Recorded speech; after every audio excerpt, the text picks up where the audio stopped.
biggest cover-up by governments in my lifetime, and certainly in 70 years. This is the number one thing that they've been keeping from us. You might be asking, well, why, Andre, why do you think it's all going to come out in 2025? Well, the fact is that given half the chance, they don't want that to happen at all. But the aliens are ramping up their visits. Thousands of UFOs every night. I've seen them myself.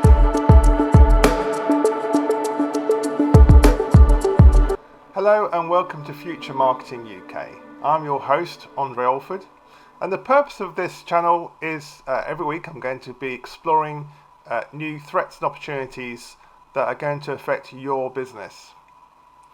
So everyone's familiar with the SWOT analysis, and the opportunities and threats are external, so there's not much you can do about them other than to prepare for them. And there's as many opportunities really as there are threats.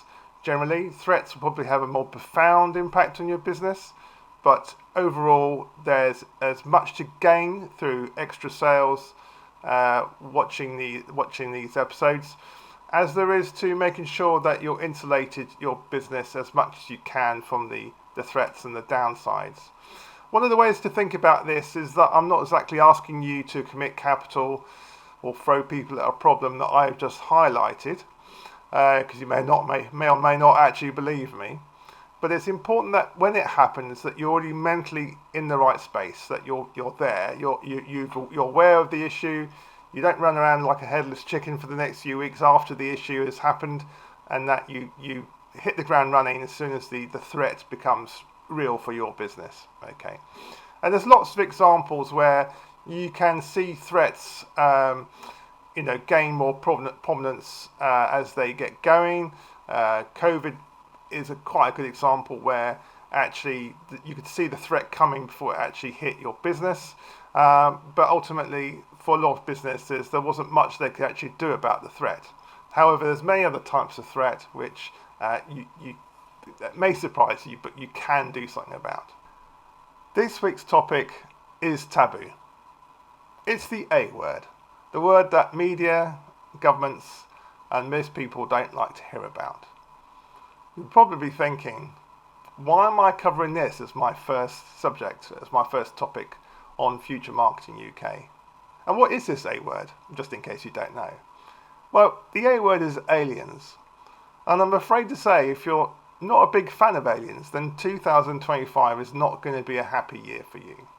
Because actually the aliens are already here, and the media have done a very good job at covering up their presence for 70 years, but in particular the media has been very good at covering up their presence over New Jersey and most of North America, and indeed the UK as well, over the last 5 weeks. New Jersey drones? Not heard of them? It's because the media have been covering it up. Just go onto YouTube or any other social media channel, particularly Twitter or TikTok. Search for UAP or New Jersey drones, and you'll find that actually there's been thousands of UFOs flying around New Jersey, Arizona, California for the last 5 weeks. Shocking news. It's because the governments and the media don't want you to hear about it. They don't want you to feel unsettled. The truth is, they're aliens. The truth is that they're not hostile, and the truth that really embarrasses governments is there's nothing they can do about it. Their technology is way in advance of ours.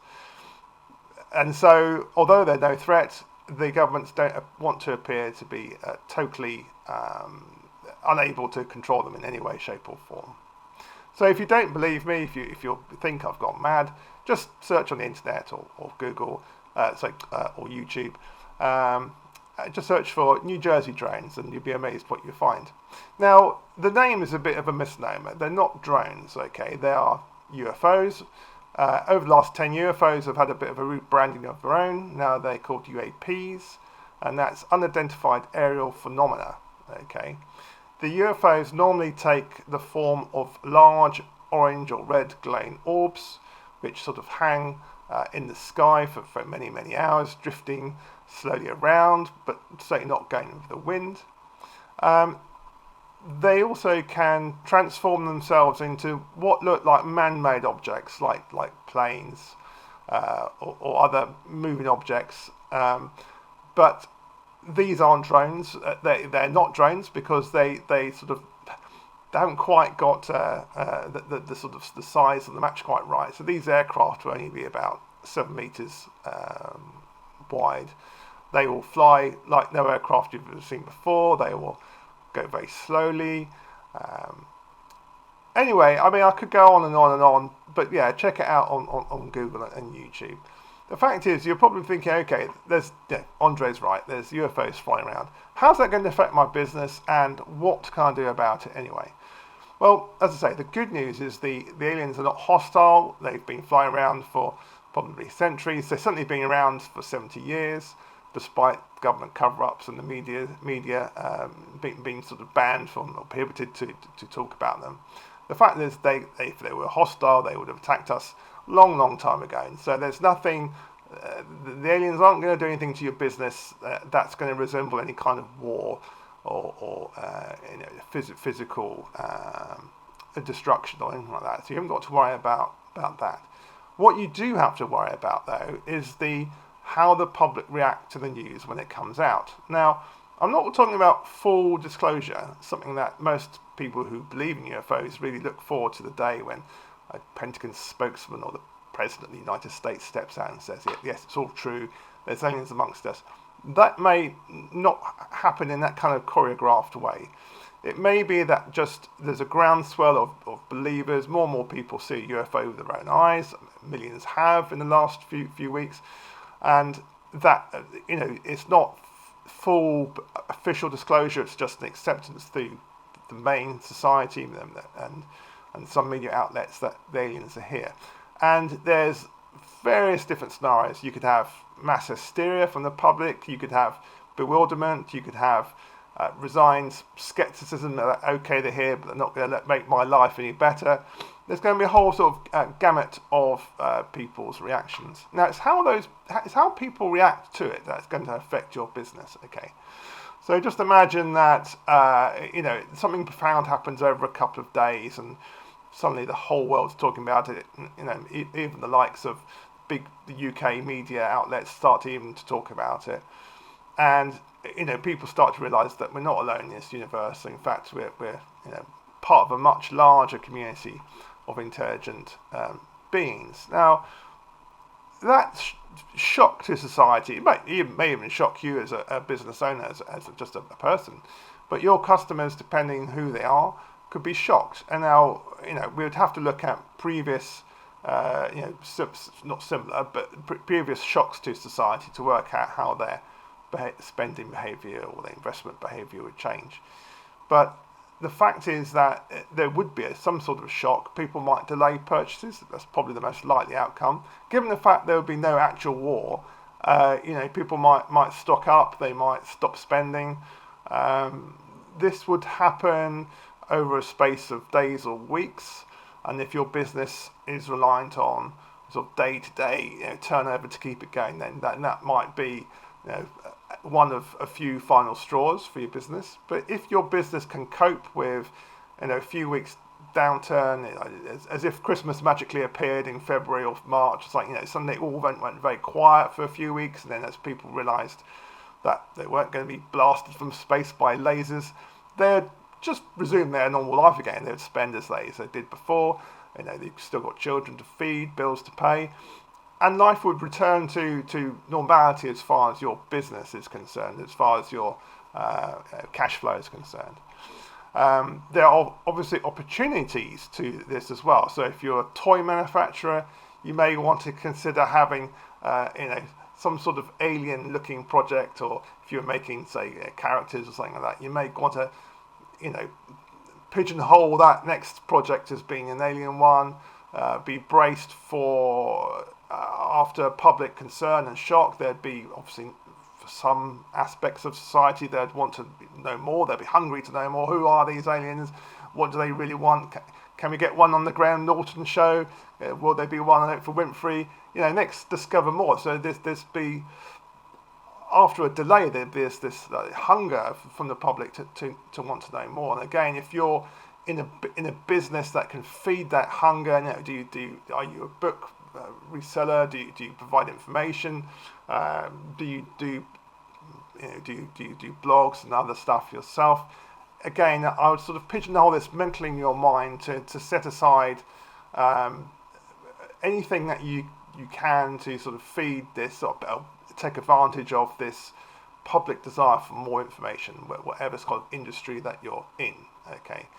What other impacts will it have on business? Well, if you're in the sort of financial world, insurance world, you might start to find that once these aliens around us become accepted as real, or even officially accepted as real by governments, then you might find that this starts to sort of crop up in, you might need to add these to terms, conditions, policy notes. Am I covered if a UFO crashes into my house, etc. It may already be covered under sort of natural causes, and there's to be a big debate as whether an alien UFO crashing into your house, now that it's real and it's been accepted, is that still a natural cause? That's a legal question, but there will be all this sort of trickle down effects to how the sudden official presence of aliens will affect all aspects of businesses over the sort of months after public recognition of it. It's going to be a very, very exciting 2025. This is the biggest cover-up by governments in my lifetime. Certainly in 70 years, this is the number one thing that they've been keeping from us. You might be asking, well, Andre, why do you think it's all going to come out in 2025? Well, the fact is that, given half the chance, they don't want that to happen at all. But the aliens are ramping up their visits. Thousands of UFOs every night. I've seen them myself. I've seen them in the past without really recognise them as UFOs. They can take all forms in the sky, whether they're silvery spheres, I can't say the word, roughly the size of, say, 3 feet across, can hang motionlessly for hours, that can zip across one horizon to another in seconds. That's the most sort of common one you can see during the day. I've seen them myself.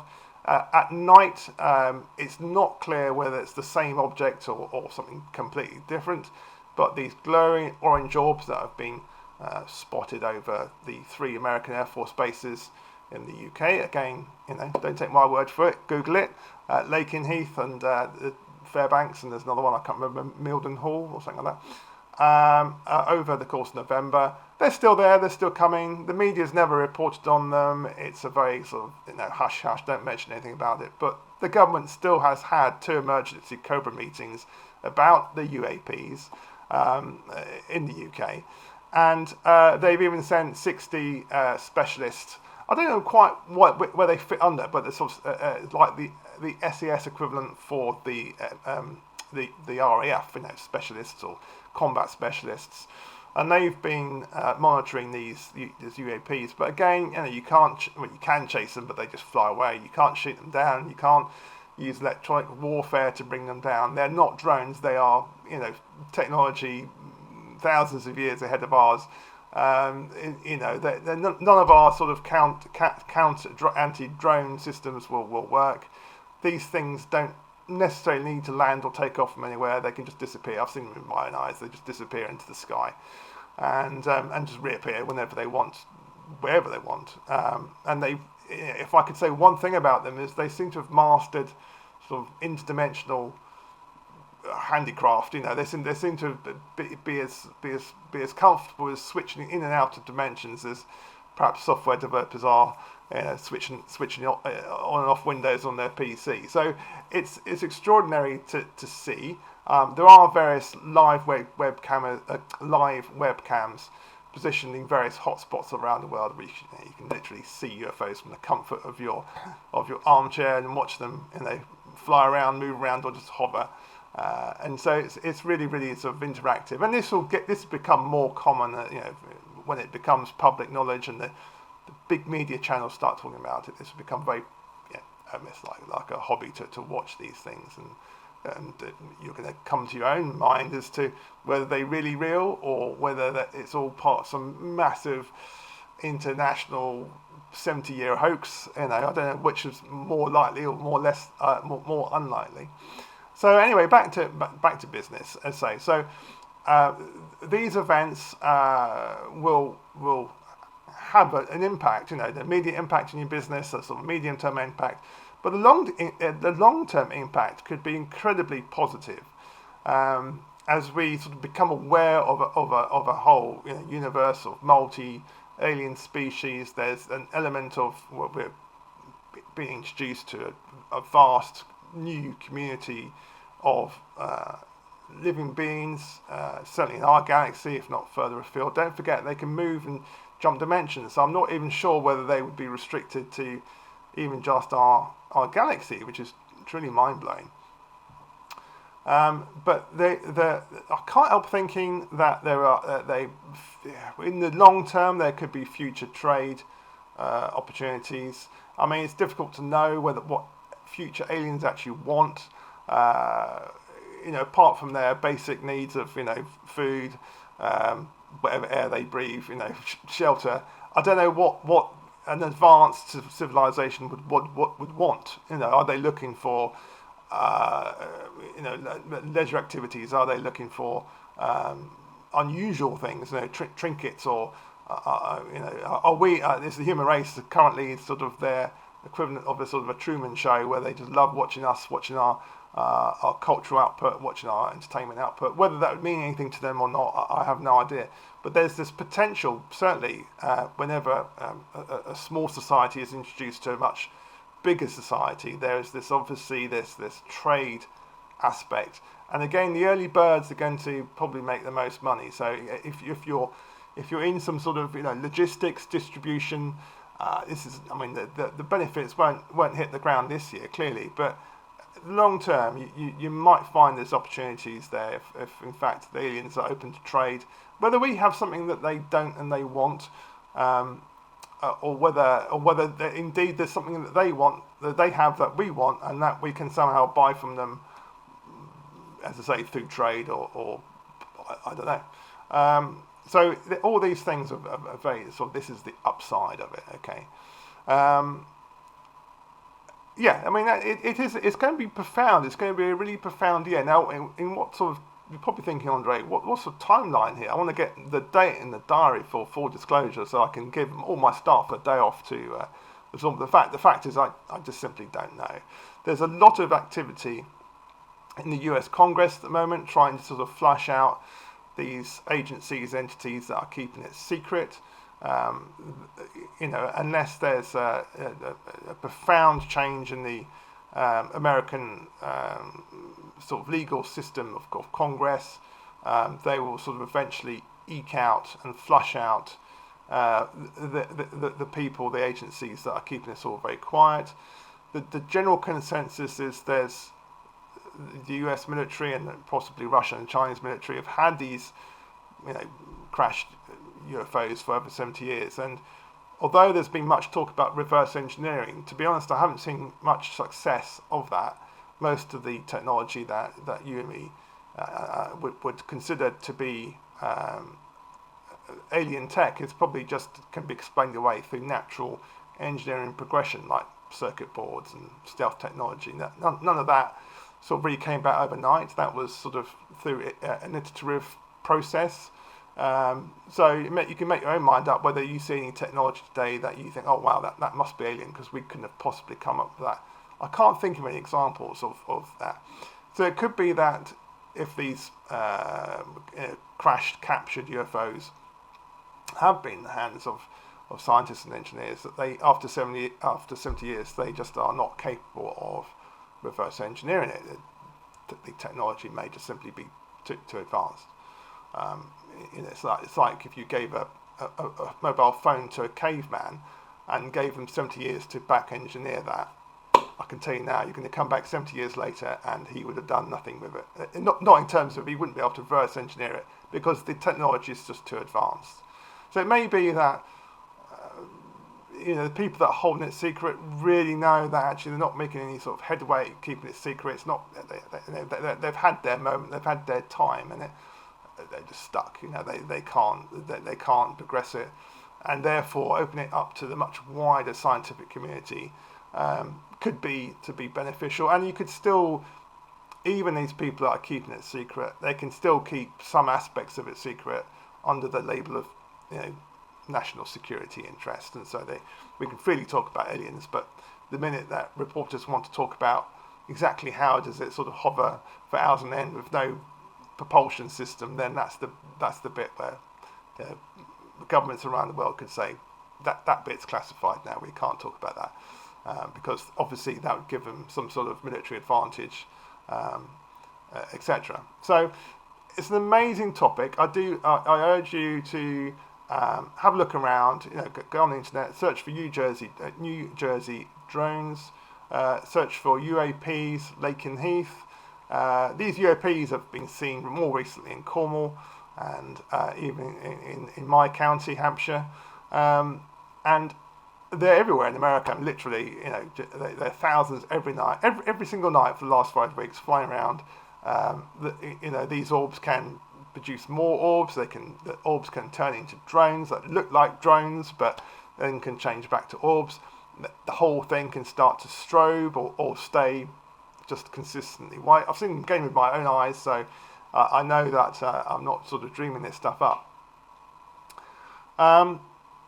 Obviously I'm going to give further updates throughout the year if things transpire very differently to that, because the future never stops, so if these alien things, if the nature of the nature is very different to what we think is going to happen, then there'll be more sort of topics on this channel. But this channel is more to do with giving business owners heads up to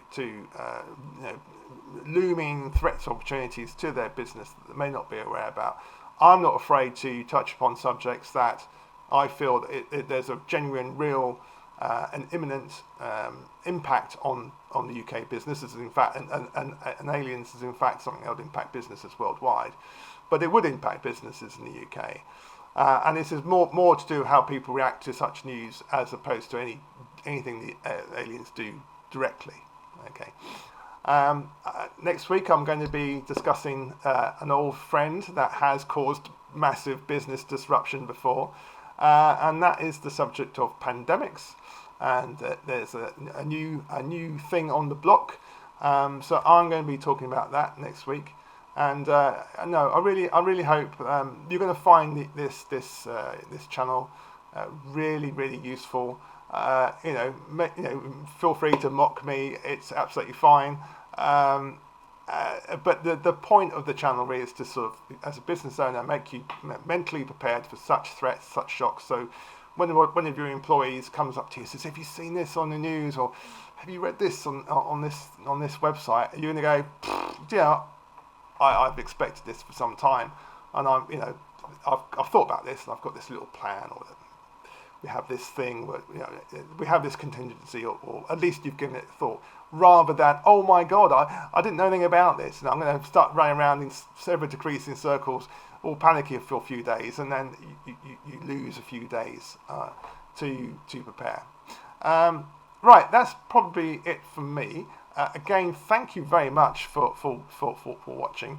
Obviously, I run a marketing agency called My Marketing Department, based very much in the UK, and we do stuff for small businesses, day-to-day marketing needs. So whether it's sort of social media, writing blogs, hosting websites, anything really that you'd expect a marketing assistant to do, we can do.